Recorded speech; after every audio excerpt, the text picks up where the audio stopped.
Здравейте на всички! В това видео ще научите как и къде да търгувате с криптофючърси за начинаещи, как да получите бонус за регистрация и как да отворите първата си фючърсна сделка. Ще се опитам да обясня всичко бързо и просто.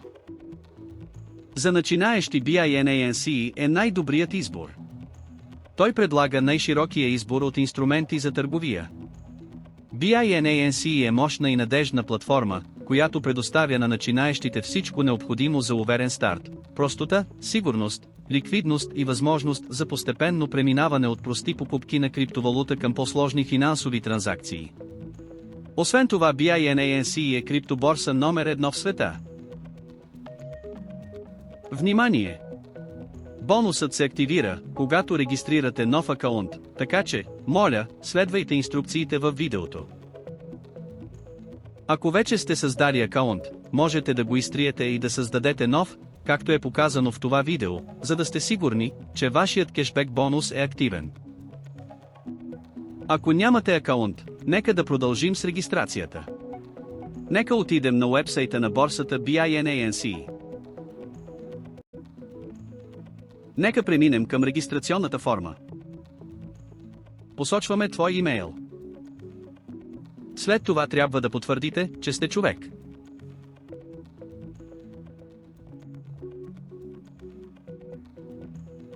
След това трябва да потвърдите имейла си, като използвате кода, който ще бъде изпратен на имейл адреса, който току-що посочихте.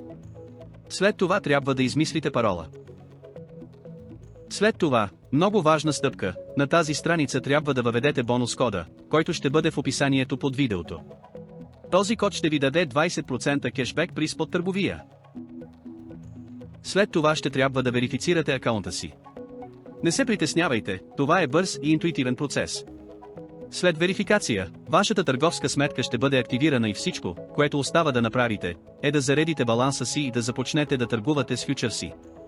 За да допълните баланса си, кликнете върху бутона депозиране и изберете удобен метод за допълване. Най-добре е да използвате P2P, тук трябва да посочите сумата в долари и да изберете удобен за вас начин на плащане. От изброените подолу опции, вземете предвид не само обменния курс, но и рейтинга.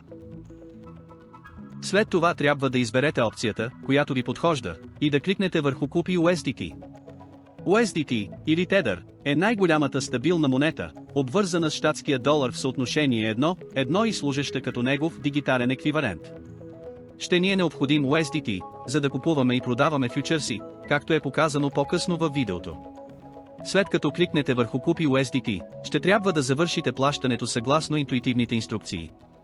Няма да направя това сега, защото вече имам USDT в баланса си. Накрая, не забравяйте да кликнете върху преведено, уведоми продавача.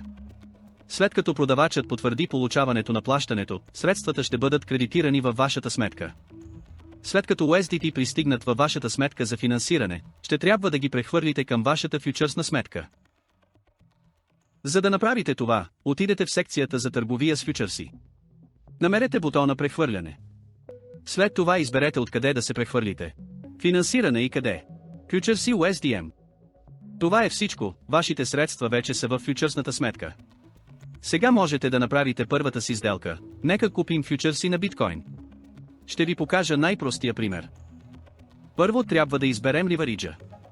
Избираме ливаридж 2x, тъй като колкото по-нисък е ливариджът, толкова по-малък е шансът да загубим всичките си пари. Сега трябва да решим дали да отворим позиция нагоре или надолу. Нека отворим дълга позиция, което означава, че приемаме, че биткоин ще се повиши и ще реализираме печалба. Сега трябва да определим цената, на която ще купуваме. За удобство, кликнете върху наличните цени, изберете обем от 100%, за да използвате пълен ливаридж на позицията с ливаридж 2x, и кликнете върху купуване / дълга позиция. Това е всичко. Нашата сделка е отворена. След известно време виждаме покачване на цената и сега трябва да затворим позицията си и да фиксираме печалбите си. За да направите това, щракнете върху бутона пазар. Поздравления, фиксирахте печалбите си. Това е всичко за това видео и ако имате въпроси, моля, оставете коментар и ще се опитам да помогна. Чао на всички!